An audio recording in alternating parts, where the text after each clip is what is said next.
Hello， 大家好啊！嗱，今日咧想同大家介紹去呢個蓮花山公園咧影呢個落雨松啊。咁呢個蓮花山公園咧，應該係深圳裏邊咧最近香港關口而影到落雨松嘅一個地方。咁啊，所以非常之方便。所以點解咧？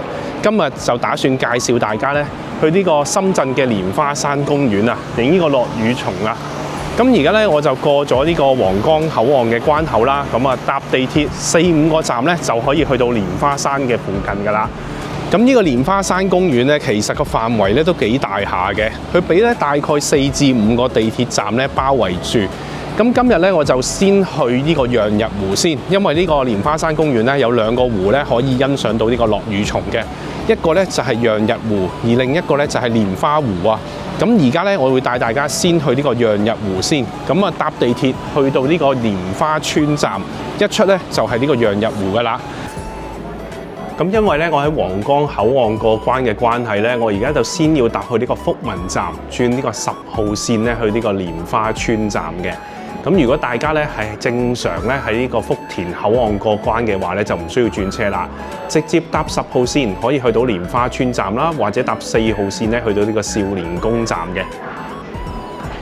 嗱，咁呢度咧都講少少咧，今次咧我就冇帶呢個航拍機上嚟啊，因為咧喺2026年咧，根據呢個最新嘅中國航拍嘅法規咧，有幾樣嘢咧都窒礙咗咧我帶呢個航拍機上去呢個深圳咧飛航拍嘅。而家咧要喺深圳飛呢個航拍機咧，你需要揾呢個識飛嘅區域啊，即係唔係你識得去飛啊，而係適合去飛嘅區域。咁咧呢個適合去飛嘅區域咧，你上翻 UOM 嘅登記航拍機嘅網站咧，其實就會揾得到嘅。嗱，咁大家咧會見到咧，上到 UOM 呢個網站，去到呢個位置咧，就睇到咧究竟深圳咧有邊啲適合飛嘅區域啦。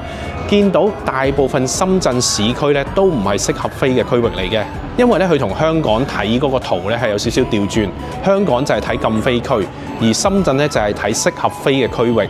見到咧其實係比較靠北一啲嘅地方，呢啲藍色嘅格仔咧，先至會適合你去放飛呢個航拍機。咁而即使話調翻轉啦，如果你喺藍色格仔以外去飛嘅話咧，首先你要嘗試去申請呢個 permit 啦，但係亦都未必批嘅，因為我上網見過有人申請咗之後咧，其實都冇乜特別嘅回音。咁而且咧，我自己覺得呢個手續非常之麻煩啦。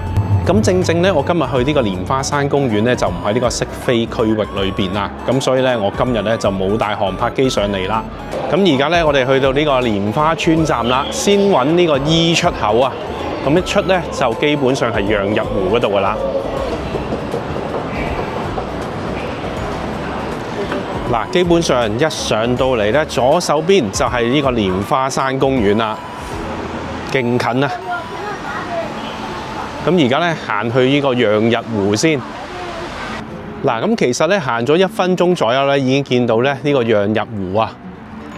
咁今日咧呢個日期啊係1月10號啊。咁我嚟呢個時間咧就係呢個朝頭早啦，大概10點。咁但係我聽講咧，如果影呢個落雨松比較靚咧，大家係咧呢個黃昏時間嚟咧會比較好少少嘅。咁但係冇辦法，因為我時間上就唔到啊，咁所以咧就只可以咧朝頭早嚟啊。嗱，咁而家見到咧前邊呢一紮咧已經係呢個變咗金黃色嘅一啲落雨松啦。嗱，咁大家啦會見到啦，而家咧呢個落雨松呢邊會有一條棧道嘅。好早咧已經有啲人嚟打卡咁樣啦。嗱，咁俾大家睇下啦，呢個實際嘅金黃色情況係點樣？我自己覺得咧就唔算話真係好黃好誇張嘅啫。叫做有黃咗咁樣啦。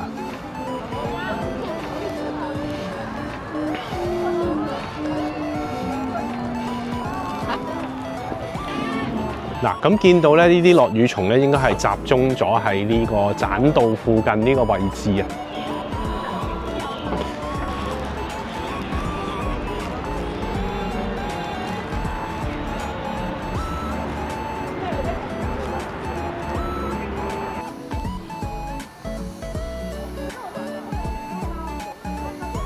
咁而家咧我就行咗去湖嘅對面啦，做一個拍攝嘅。咁呢邊咧嘅環境好似唔錯喎，同埋見到有倒影啊。咁所以咧而家我就攞個單反相機咧影多啲相啦，或者影片俾大家睇下。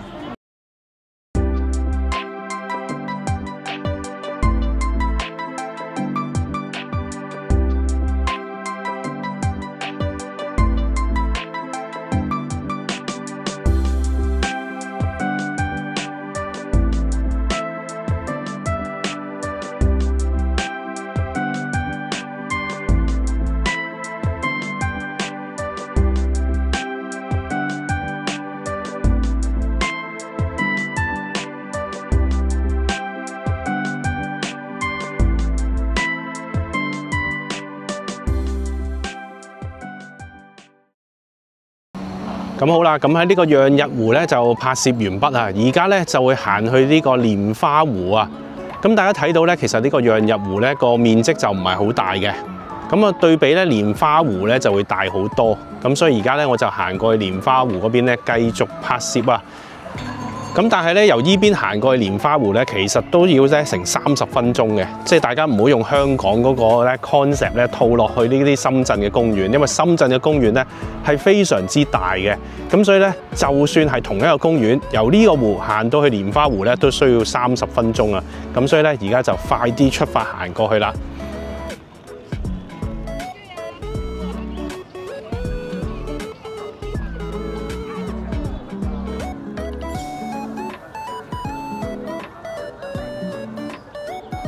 咁好啦，咁我自己咧用咗20分鐘啊，我有計時啊，就由呢個咧漾日湖行到嚟呢個咧蓮花湖啊。咁但係咧我行得係比較快嘅。咁如果咧正常嘅步速咧，確實好似上網人哋咁講，要行30分鐘咧，先至可以由漾日湖咧行到嚟蓮花湖啊。嗱，咁見到咧啲落羽蟲咧就主要應該分佈咗喺兩邊啦。嗱，而家咧見到呢一邊有啲，而呢一邊咧亦都有啲嘅。咁而家咧嘅時間咧大概係11點咧，見到咧右邊啲咧係俾陽光啊，即係俾嘢遮擋咗，係冇陽光嘅。咁只有咧湖嘅對面嗰邊咧先會有陽光。咁所以咧我都同意咧，應該係黃昏嘅時間咧嚟影咧係比較好啊。呢邊嘅落羽蟲咧應該係會變得比較金黃啦，同埋俾陽光照射到啊。咁所以咧呢個都係一個 tips 俾大家。如果真係想嚟影靚相嘅話咧，黃昏時間嚟咧相對應該會好啲。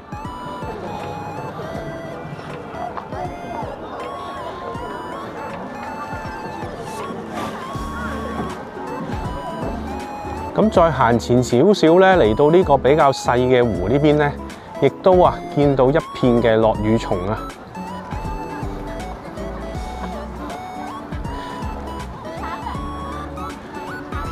咁我自己覺得咧，無論係顏色方面啊、數量方面咧，喺蓮花湖呢邊嘅落羽蟲咧，都係比漾日湖嗰邊靚。咁如果大家咧兩者要選其一咧，我自己覺得咧嚟蓮花湖呢邊咧就相對比較值得啦。尤其是咧呢個位，大家見到啲倒影咧係非常之靚，咁所以咧而家我就用呢個單反嘅相機咧，又拍攝一下俾大家睇下啦。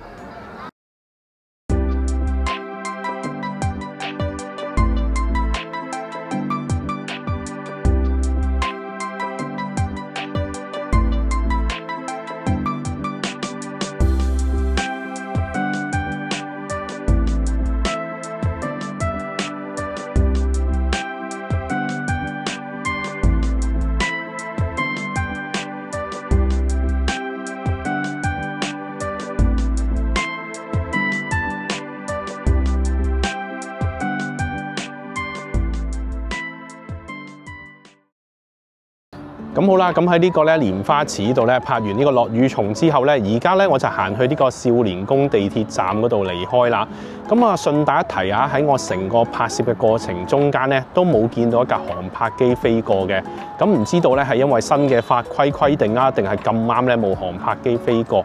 咁但係總之啦，如果我就算帶咗呢個航拍機嚟咧，都未必夠膽飛啊。咁好啦，咁今日呢段咧蓮花山落羽蟲啊拍攝介紹嘅影片咧就到此為止啦。咁如果大家都中意呢段影片嘅話咧，都希望你右下角個位置按一下 subscribe button 同埋 comment、like、share 條影片啦。咁我哋下條影片再見啦。